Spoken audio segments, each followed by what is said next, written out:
if you've got something that you know is a little bit controversial, but might affect folks, where would you go to sort of bounce things off them?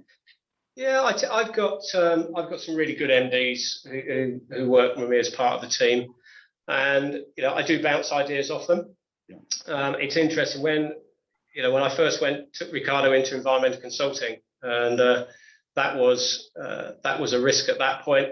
And it was back in 2011. It seems obvious now, but when I did that, people were saying, "But we do diesel engines. Why are you getting us into environmental consulting?" And so you have to have confidence of your own conviction if you think it's right. And I talked to sort of previous CEOs that have worked here. I spoke to previous chairmen. It's interesting.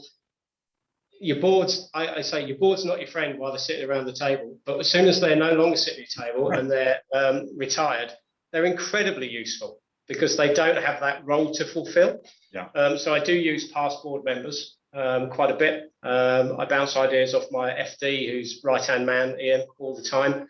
But there are times whereby I think any good CEO will do something that people will say, that's a bit strange. And you either get backing or you don't on that one. So I think the move into environmental consulting is one. I think the move into rail was another that some people didn't understand it, but they look at it now and they go, yeah, we could see exactly why that was done, and all of a sudden these ideas become theirs, and which is always quite smiling at that point. But yeah, just it was interesting. I was just as I say about the board, because that's a really important one, and having the courage of your convictions. One of the first projects I did for Ricardo was I pitched. I didn't know a lot about engines. I was an electronics guy, and I joined a business that was heavily engines. And I was given BMW as an account that was a dead account, zero, never did any work with them. So there's no way I could go into BMW and talk about engines because, one, I didn't have the confidence, and two, what right did we have? So I wrote to them about Rover, particularly at that time, and the fact that they were losing money, and we could take over parts of the engineering, we could take over the testing or various things to help them at a business level, which I kind of knew a bit about at that time. And it was interesting. About 2 weeks later in the press, it was announced that John Moulton and the Phoenix Consortium were going to buy Rover and do some of the things that I talked about. And I thought, okay, great idea, Dave. You just didn't get the timing quite right. 2 weeks later, I was invited to Munich to come and talk about the ideas. And from that, we ended up pulling out the Mini program from Rover. So we recruited it. I set up a technical center, recruited some people from Rover. We got all of the project assets out of Rover pretty much overnight because we were worried about them getting vandalized. We put Ricardo people in, we put BMW people in, and we ran a complete center, which ended up getting transferred to BMW later on. And I ran the same model a few years later, what was left of Rover, with Shanghai Automotive, who were looking to buy the remnants. And I said, don't buy the remnants, buy the IP. I'll set you up a technical center. I'll do this, this, and this, and you can buy it for €1 afterwards. I don't know why it wasn't a pound. It was €1 for some reason, but you can buy it for €1 afterwards. And I did that. I sent this letter off that we were going to do this. And I said to the chairman, I'm going to do this. And at the time, he said to me, fully support you, Dave, really good idea. And then I sent it. And then he just came up to me and he said, do you know what you've done? This is probably the end of Rover. I hope you know what you're doing. I thought, well, okay, there's the backing from the chairman.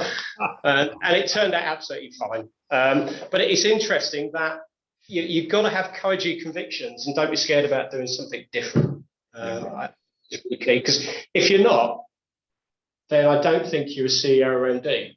Yeah, you just manage your instruction.